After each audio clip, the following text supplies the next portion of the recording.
Hey everybody, this is Rob. Just giving you all a little warning that here at Smirking Gun Reviews, we really love reviewing, talking about, discussing The Handmaid's Tale. But we also know some of you don't like foul language. It's kind of weird because you watch a show with a lot of foul language, but you can't take it in your reviews. But either way, this is just a warning that I don't censor myself on my channel, and neither should you. So enjoy the episode, unless you don't like swearing, and then I suggest you watch some other vanilla channel. Bye. All right, everybody, welcome back to the channel. This is Rob here at Smirking Gun Reviews. It's been a while. Hopefully some of you from last year are here. Hopefully there's some new people here. And for anybody that's been on my channel that didn't know I did this, we're back with The Handmaid's Tale. It's season 3. I can't believe we're at season 3 already now. It's been so long, actually, I kind of forgot, actually. And I forgot names. But I didn't forget, and I also forgot words like blessed be and all that shit. So that's back. So great, but whatever. So we're on episode 1, yeah, and it's called Night. And if you haven't seen it, full spoilers if you've not seen this. And like anybody remembers, last year I get really into this, but I'm a little distracted because I just want to bring something up that's just gnawing at me. That I live in a town, it's about 4,300 people, and it's in Illinois. Spoiler alert. And Hillary may have won Illinois, but she did not win this town that I live in.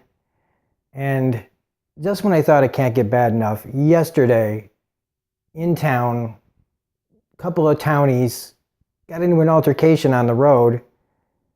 Both pulled out guns. And then the cops found dynamite wrapped in nails in one of the guy's cars, and then found bombs at his house. So then I come home and I watch this. So I'm already a little pumped up because I just thought it doesn't happen in little towns like mine. Weird shit like this. But here we are. And so it just kind of gave me more going into this. And so let's talk about it. All right. So everybody, this is what you call a Fallout episode. Premieres are very rarely... sometimes the action is happening right away. That's like an action scene. But other times there's this, where June could have gotten away, but she chose to stay. And I'll admit, I was very irritated at this decision.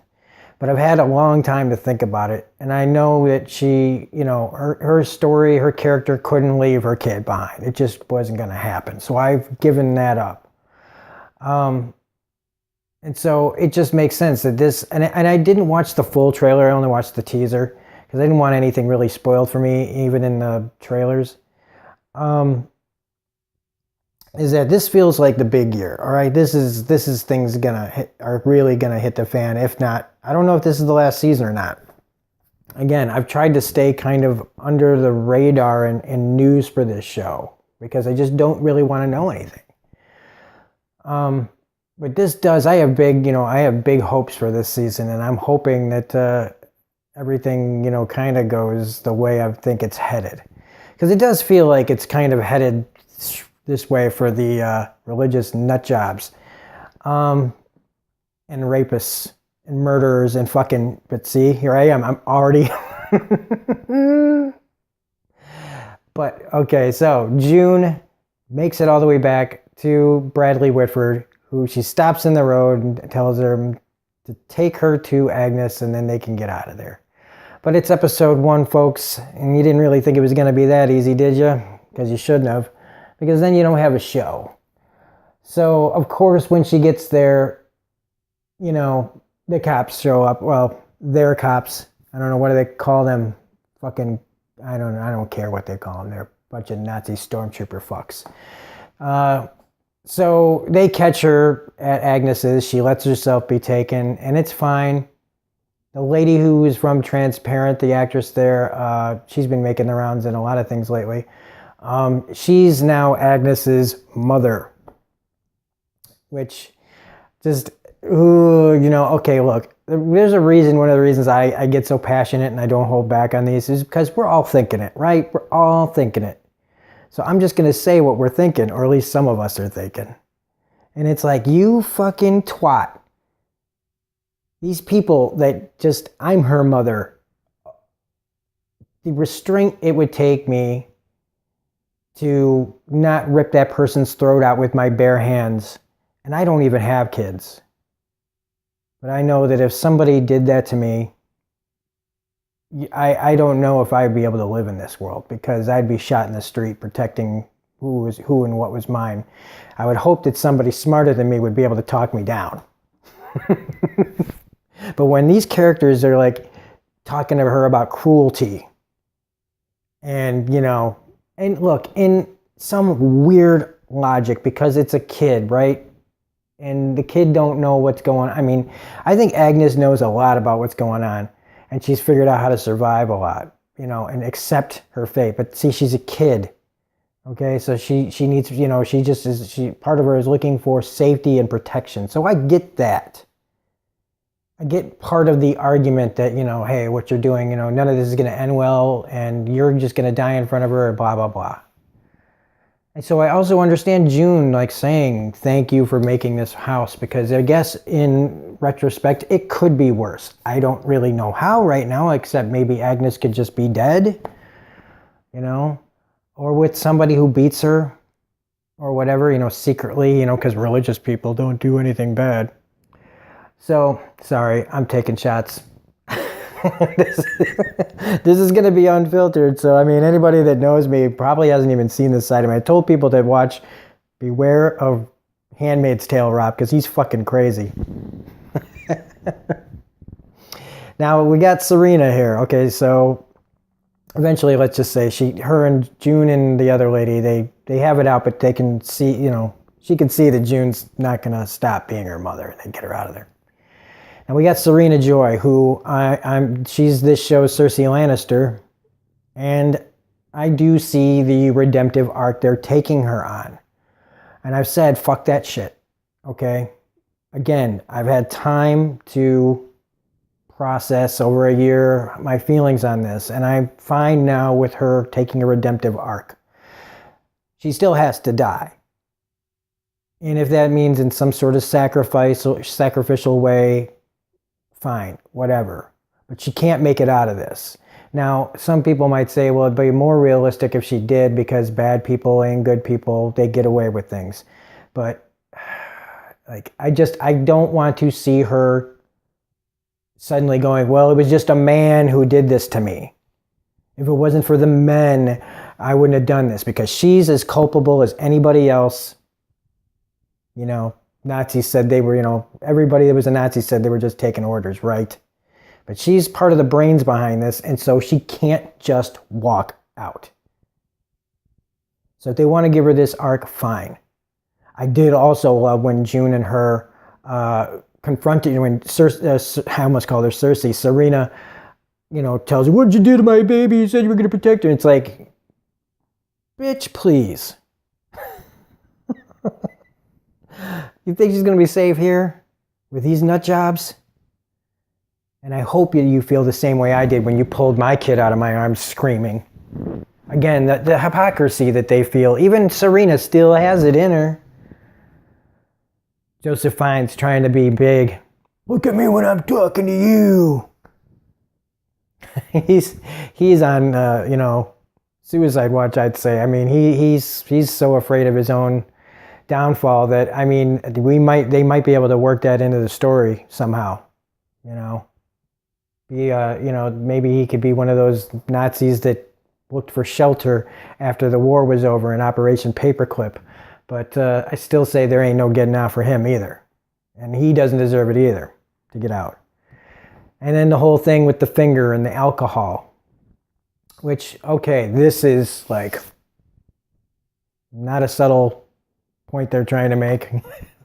But it's fine.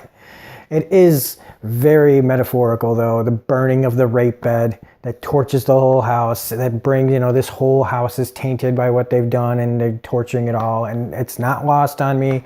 It's very heavy-handed, but I mean, it feels like it's something, the symbolism and all that. It kind of feels necessary. And, we needed her to say, burn, motherfucker, burn. Come on. I mean, I really wish they would have played a little Bloodhound Gang just then, but, just maybe the beats, and then we don't need no water, let the motherfucker burn. So I just did Bloodhound Gang. Okay. So the house gets torched, and now June still has to face punishment. So she ends up with the, those, madhouse nuns or whatever they're called. I can't remember, seriously. It's been a long time since I had to remember everything in the show. Meanwhile, we got Emily, who did get out. That scene with look, it was fine. They had us, they definitely get the audience freaked out when she goes under the water. And then she comes out and everything. But I mean, if they had the balls to kill her, if this was all for nothing, I almost would have applauded it in some dark way. But that's just not where the story needs to go.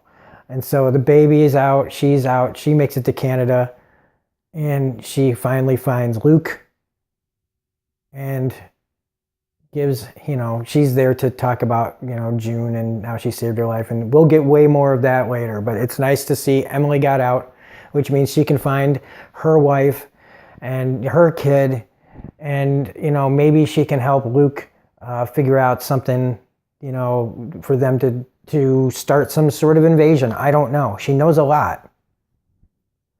But now that June is being, she got her feet all lashed up and she's mopping, scrubbing floors and everything, she at least gets the notice back that Emily made it and the baby made it and they're all good. And that she's got a new person that wants to use her. And of course it turns out to be Bradley Whitford. And she's not going to be any trouble, is she? I had to pick this. I was going to pick The Burning Bed, but we love smirks at Smirking Gun, and that is a smirk of somebody that aims to misbehave. And so thus begins the third season. It's going to be awesome. I did like the part where Nick was calling her selfish. But because a lot of people did, risk a lot. But in the end, it will be worth it because, yeah, she's got to get Agnes out of there. And will she make it out of this?